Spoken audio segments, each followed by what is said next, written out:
尹锡悦访美前夕遇到个大难题，他接下来的选择值得中国警惕。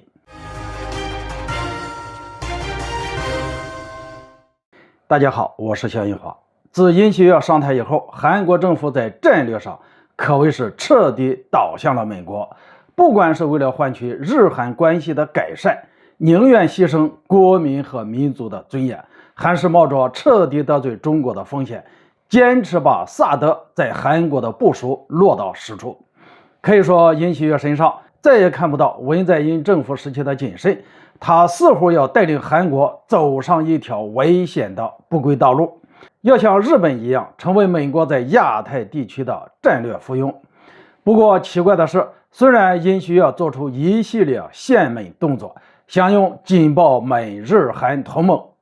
但日本和美国都不太领情，以至于在尹锡悦访美前夕遇到一个大的难题。什么难题呢？也就是在尹锡悦即将访问美国的前夕，遭到了美国和日本的连番羞辱。首先是日本外务省近期公布的新版外交蓝皮书中，再次把所谓的诸岛称为日本固有领土。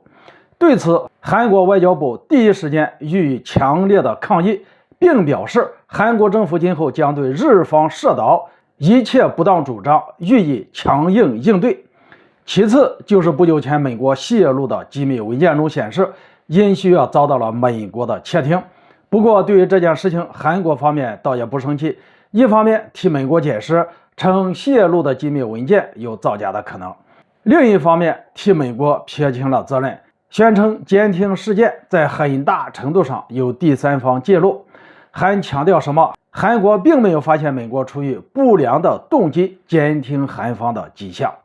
总之，从这两件事情也能看出，韩国对美日两国的态度是有很大的区别。最大的区别在于，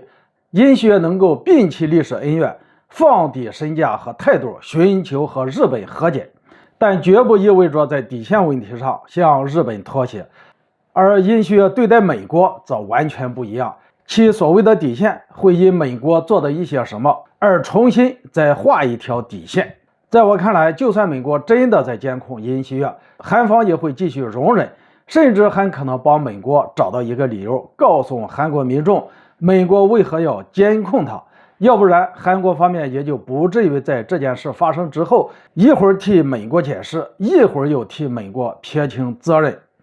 当然，要说尹锡悦真的不会因为这件事情感到生气，那大家也不会相信，因为生不生气和容不容忍是两回事。只能说韩国对美国的容忍度非常高，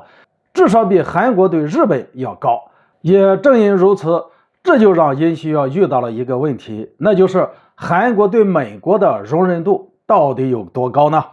要知道，尹锡悦之前放低姿态访问日本，希望寻求与日本和解，努力抱紧美日韩同盟，这背后或许有美国施压的成分在，因为拜登自上台以来就极力的促使日韩两国要改善关系，争取早点实现美日韩三边同盟。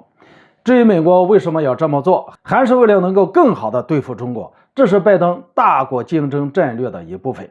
那么问题来了，眼看尹锡悦已经放低姿态，向美国做出了妥协，想要极力改善日韩关系，想要帮助拜登实现美日韩三边同盟关系，但是美国和日本为什么都不领情呢？然而他们不领情也就算了，日本不仅再次用诸岛问题刺激韩国，而美国则是背地里监听韩国，还让这一件事情闹得路人皆知。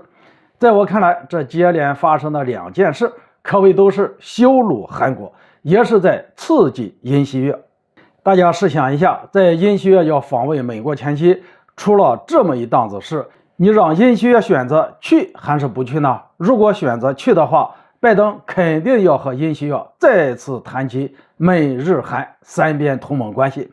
但日本在主导问题上拿出如此强硬的态度，你叫尹锡悦还怎么做出妥协呢？在我看来，对于美国，尹锡悦或许还能一忍再忍，但是对于主导问题上非常强硬的日本，尹锡悦难道还能再忍吗？总之，尹锡悦现在所面临的难题就是到底去不去美国。如果现在还选择去，